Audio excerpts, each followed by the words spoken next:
This video is sponsored by Squarespace, the Antoine Dupont of website builders. I don't think any of us who've never done it can ever understand the true feeling of pulling on the black jersey. For a century, the All Blacks have been rugby's Godzilla, an unstoppable, unkillable, fire-breathing monster that destroys all in its path, yet still manages to maintain its place as the protagonist, as the hero. The All Blacks first became a draw in 1905, when a New Zealand team left Australasia for the first time, heading to a cocksure British Isles, of course. The Kiwis were viewed as a novelty act, a team not to be really taken seriously, a circus freak on the sporting pitch. Dismissed so hard, when the Originals won their first match, with 12 tries scored, multiple British newspapers heard the final score and reported back. They printed the scoreline, Devon 55, New Zealand 4. There could be no way it was the other way around. New Zealand would go on to win 34 of their 35 games on tour and leave with a tone set, an imagination caught, a newfound worldwide popularity, an aura conjured, and a brand new nickname handed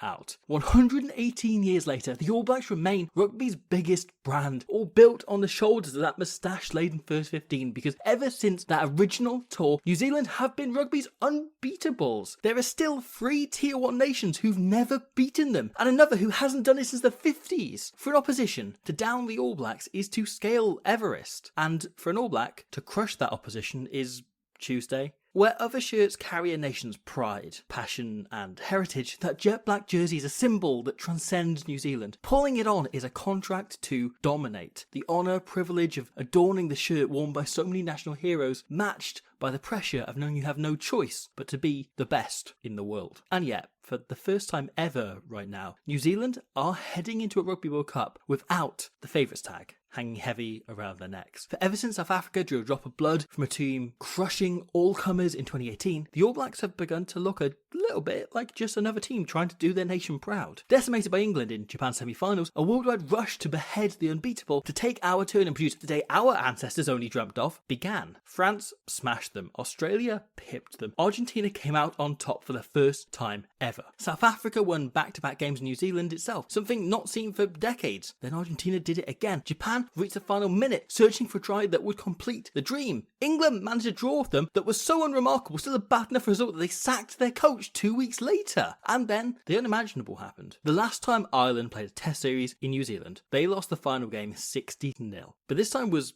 different. New Zealand lost a test series at home for the first time since 1994, and just the third time ever in over a century. Ireland claiming their first and second wins on Kiwi soil. New Zealand had gone from unkillable Godzilla to the Death Star, an awesome force of destructive power that's merely an inconvenience to blow up. In an era where everyone can beat anyone, pressure on the black shirt has never been greater, yet expectations never more tempered. And yet, in the last couple of months, Australia, South Africa and Argentina have witnessed the awesome firepower of an armed and fully operational black machine as the All Blacks lambasted the entire Rugby Championship. To remind everyone, reports of their sinking back into the sea have been greatly exaggerated. I'm mixing pop culture metaphors. They're like, I don't know, Woody from Toy Story. They're like Ethan Hunt or the scientist that crashed the rocket into the moon in George Méliès's A Trip to the Moon. I don't know. So what factored into New Zealand's decline? How hot are they after an impressive few weeks? What are they doing to change things up? And most of all, after a bumpy few years, can the All Blacks live up to the shirt and put things right by winning a 4th Rugby World Cup?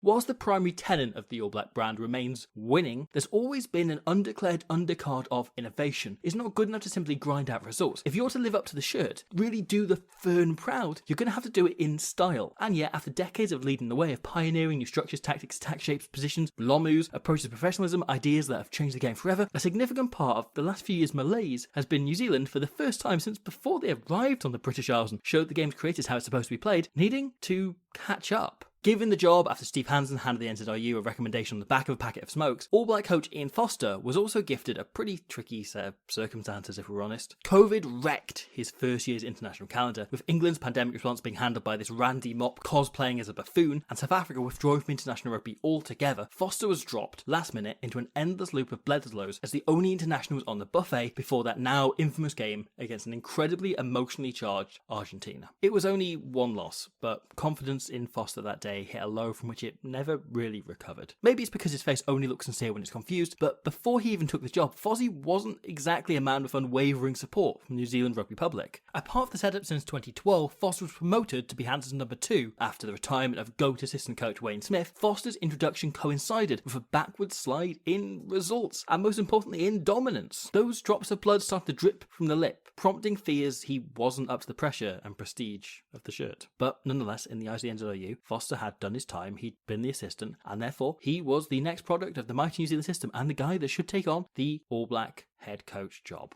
The first 2.5 years under Foster were a kind of bewildering mess. It felt impossible to keep track of how good New Zealand were week to week, as the sheer ability of a slew of players very much worthy of the legacy their predecessors set banged up against tactics and training that was easily undone. This try by the Springboks in the pair's first clash of this cycle is so simple. The All Blacks aren't alert to this quick throw, allowing them to get Khaleesi over the gain line moments later here, and even though South Africa won a World Cup largely off box kicking in this particular tactic of cross-field bombs, a kick that swings high from one side of the pitch to the other that became a huge trend for teams across the world following this World Cup from kind of 2018 to 2021-ish. It's still going on, really. By 2021, every team in the world had adjusted their defence accordingly to watch out for these kicks after everyone else post-Springboks cottoned on to how effective they could be. But not the All Blacks. With just Barrett in the backfield marking the direct avenue of play, George Brid has to backtrack 20 metres and run sideways, adjusting his feet constantly, twisting in and out of de Klerk's winding crossfield bomb. It's absolute nightmare conditions, the worst condition to ever take a kick in to get this high ball, and under pressure he makes an absolute pig's ear of it, handing a try to Nkosi that he can just eat on a plate, purely because the All Blacks are playing a defensive trend from 2 years earlier rather than keeping up to date. And we saw it equally in attack. Through 2020 and 2021, New Zealand were leaning heavily on trends that were slowly on their way out. Italy kept the All Blacks scoreless for half an hour in 21 for a simple maxim: target the head of the pod, the head of the kind of arrow. With the All Blacks playing the old tried and tested 1-3-3-1 structure, Italian coaches Kieran Crowley and Marius Husson clearly identified off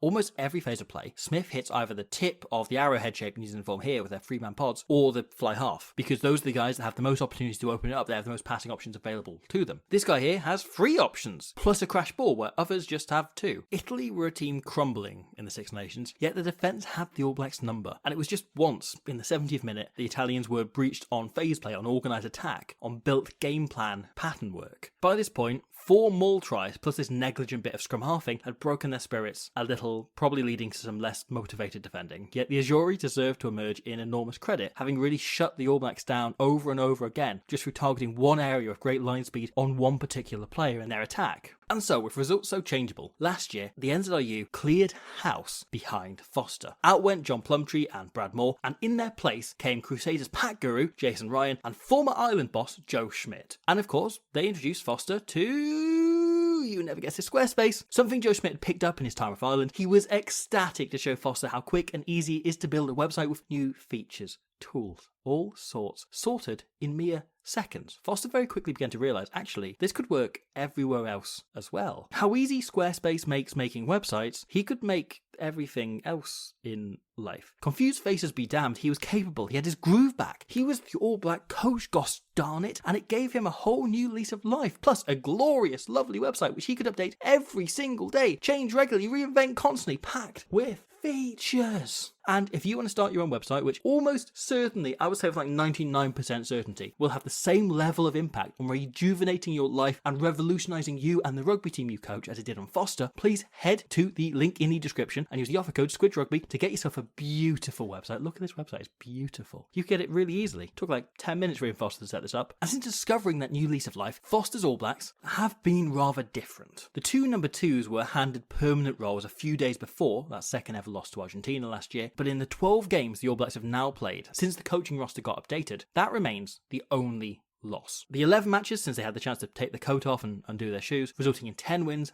and a draw. A huge turnaround from 6 wins and 6 losses in the 12 tests directly beforehand against very similar opposition.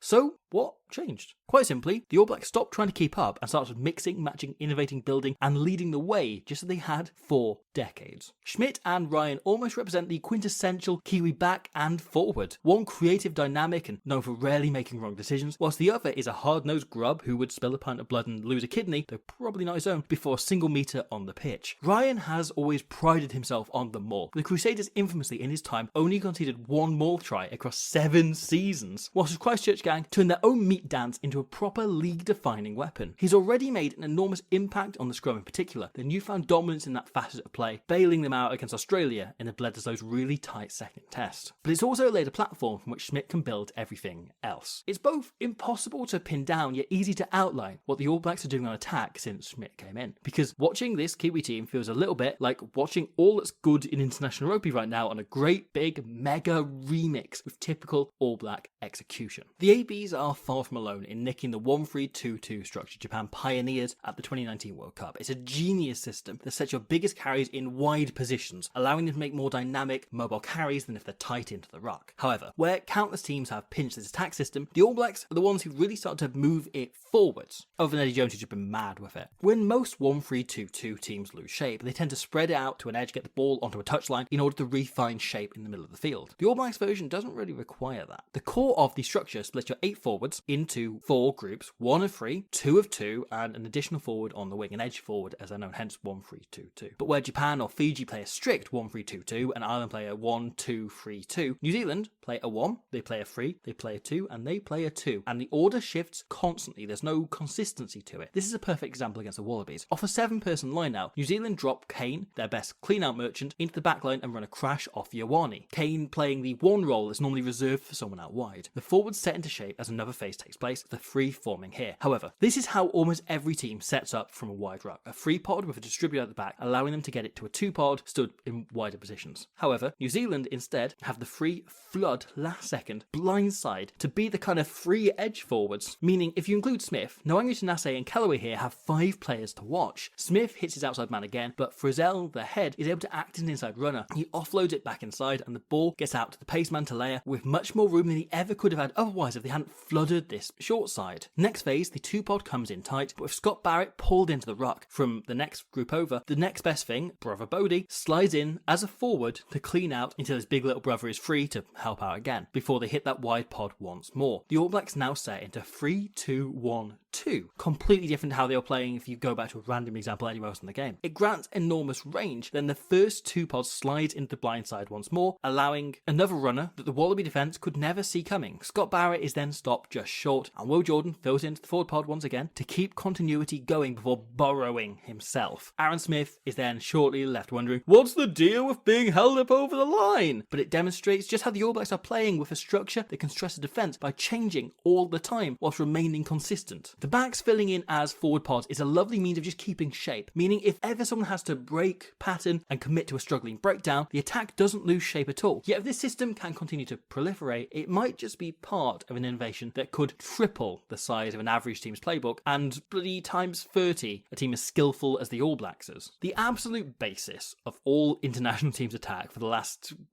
8 years or something has been this: a pod of forwards with a back in behind in the space we call the boot, because all rugby parlance has to come from UK-centric slang. The back then able to sling it wide and take a pass from the forwards and open things up wider, having contracted the defence a bit here. So let's just watch what New Zealand are starting to do instead. Ioane here has slid into the free group alongside Barrett and Taylor, and Smith goes to hit Ioane on the outside line. Except Taylor, the hooker, floats from being part of the pod to being the distributor in the boot because he didn't have one before. Bowden Barrett, one of the 2 normal distributors, comes in on a hard line which contracts the defence, whilst Mo'unga, the other distributor, flies in late with a winger outside him. It's a play we actually saw the Ghost of England attempt with Genge slipping into the boot here, but there's a big difference in how the 2 10s use the time this buys. Farrell drifts wider, getting on the outside of his man and eventually freeing Maylands, where Mo'unga tries to straighten, which is much easier for McWright to read. But it does pose a really interesting question, because this is a clearly deliberate ploy with Taylor slipping in to become essentially an auxiliary fly half. It feels like a warning shot, an idea the All Blacks might start to implement constantly as we look towards this World Cup, slowly breaking set structure down further by removing the need for a boot altogether, with the forward able to double up and play that role. An idea that has the potential to create infinite width and free up the most creative players to be in creative situations. However, it isn't only ideas from Eddie Jones's former haunts that the All Blacks are revamping.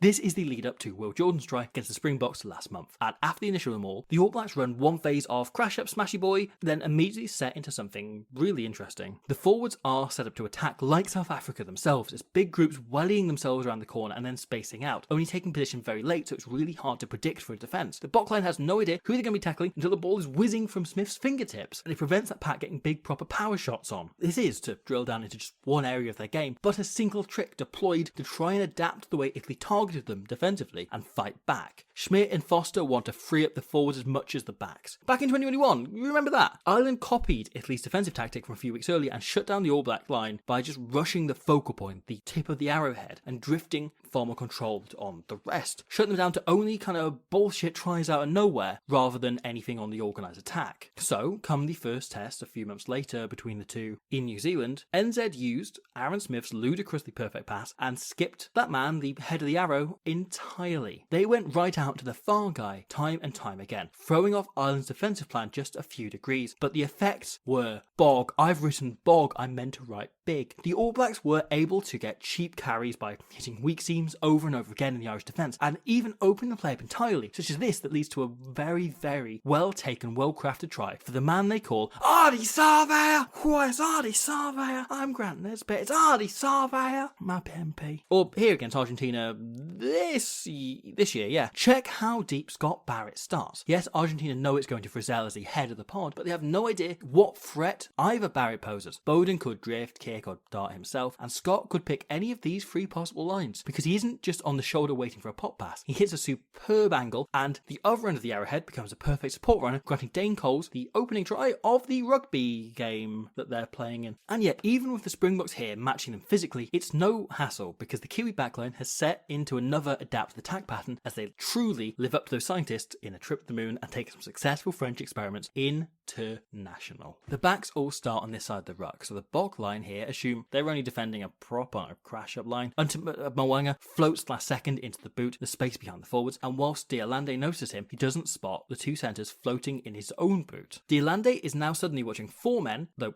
we've all had those Friday nights, and Mwanga can deliver a crisp pass to Enor. This is the French system. Once the momentum is right and opposition defence contracted, the French backs can stretch across the field, usually onto a fresh blindside from the other side of Bruxville, is where Bruckley lives. Instead of getting a fancy Ivan-style shape, France and now the All Blacks find fun new ways to adapt the game's oldest tactic, creating a new means where hands down the line can baffle a modern defence. The Can You Am, of course, does a fantastic job, because he's bloody exceptional, of tricking Enor into thinking the space is shut down, but it allows him to link up with Retallick, the wide man in the 1-3-2-2. They then run a few box-style phases through the forwards, and right when it starts to open up, Smith goes open side to Barrett, and expecting Mwanga et al. To float around open side again, the Bock defence opens up, whilst on this side it doesn't advance at all, expecting Bodie to cut against the grain. This dink is a glorious spot by both Barrett and Jordan calling for it, identifying how narrow Diolande is, with Am in the process of wrapping to the open side. The bounce sits up and Jordan can finish gloriously. It's a lovely, lovely try. Because the thing is, those very distinct attacking patterns being run previously by England, France, South Africa and Japan were also different, yet were melded together with the calibre of talent Foster and Schmidt can call on. It almost feels obvious. What we've seen from the All Blacks since Schmidt came in is perhaps a learning from his time with Ireland in 2019, where he perfected the game plan a year or so out from the World Cup, then stuck with it, gifting the likes of Japan and the All Blacks time to work out how to smash it into 1,000 tiny wee little pieces. Right now, New Zealand are introducing initial innovations, new game plan additions and tweaks to their system every single game. They often only come out once or twice to trial them in a match situation rather than being big blocks of tactical cheese, but New Zealand have tweaked their attack 3 out of the 4 games so far this year and changed how they kick every single time. It does raise one question,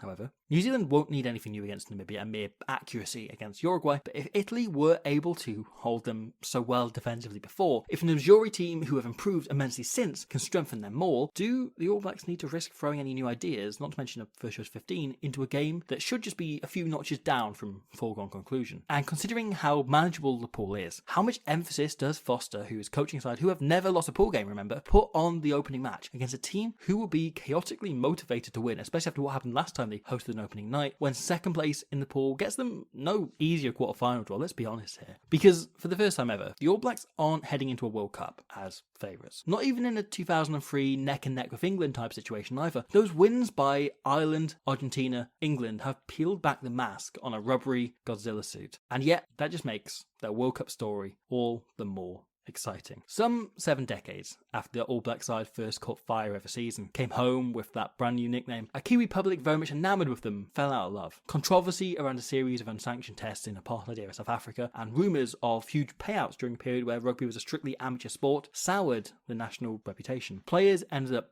disband, others retired, and further injuries left a young squad captained by David Kirk, one of only 2 players to turn down the call-up to that controversial off-brand tour, wildcards as they headed into the first ever Rugby World Cup being held on home soil. New Zealand might have been the best team in the world a few years before that, but the side was so Craig Green, it felt hard, almost unfair to expect anything. And yet, over the course of that tournament, the likes of John Kerwin, Grant Fox, Michael Jones, Buck Shelford, Sean Fitzpatrick and the Wetton brothers captured the public's imagination. They went on to win the cup in an act that restored not just the black jersey to its rightful place atop the tree, but the All Blacks to the core of New Zealand life. That game against France, the first ever Rugby World Cup final, might be the most important match in Kiwi rugby history, ending an era of controversy, difficulty and unpopularity for the All Blacks. The team would reboot again after the 2003 World Cup, leading to the infamous no dickheads policy. I'm not sure the like of what the All Blacks experienced in the 80s has ever been seen since, but the closest we've come is probably today. Ian Foster is immensely unpopular. The team aren't nearing the standards expected of them. Questions are constantly asked, and whilst they might not have supported apartheid, there is another growing blow to the brand as casual fans start to connect the badge to an alarming number of players who have committed acts of gendered violence and remained on the team. Issues such as last year arranging a fixture at the same time as a key World Cup clash involving their women's team, the Black Ferns, or tweets like this, haven't exactly helped connect the team to a nation, something the Ferns excelled at when winning the World Cup on home soil, much like the 87 All Blacks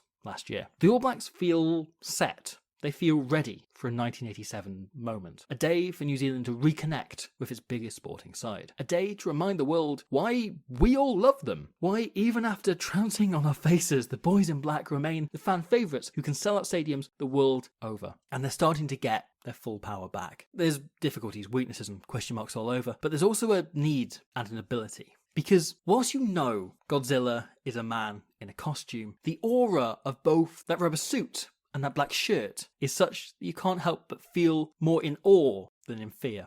The folk wearing the fern are not merely the New Zealand national rugby team.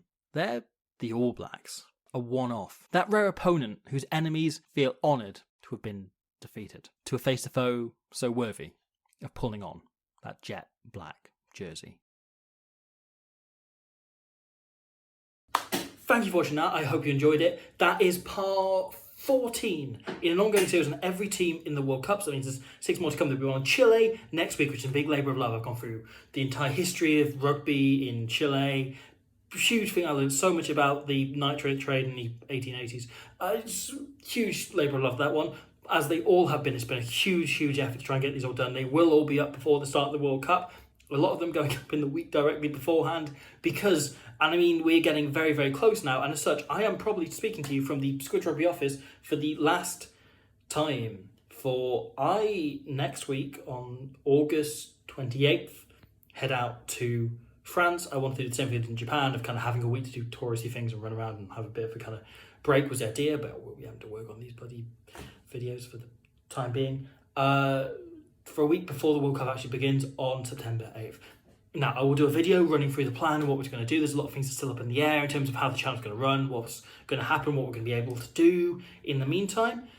That'll all go up. That'll all be hopefully in place sometime in the lead up to the World Cup around the 1st of September. We are looking to, as I did last time in Japan, where we did a big meetup the night before the World Cup began in Tokyo's one dedicated rugby bar.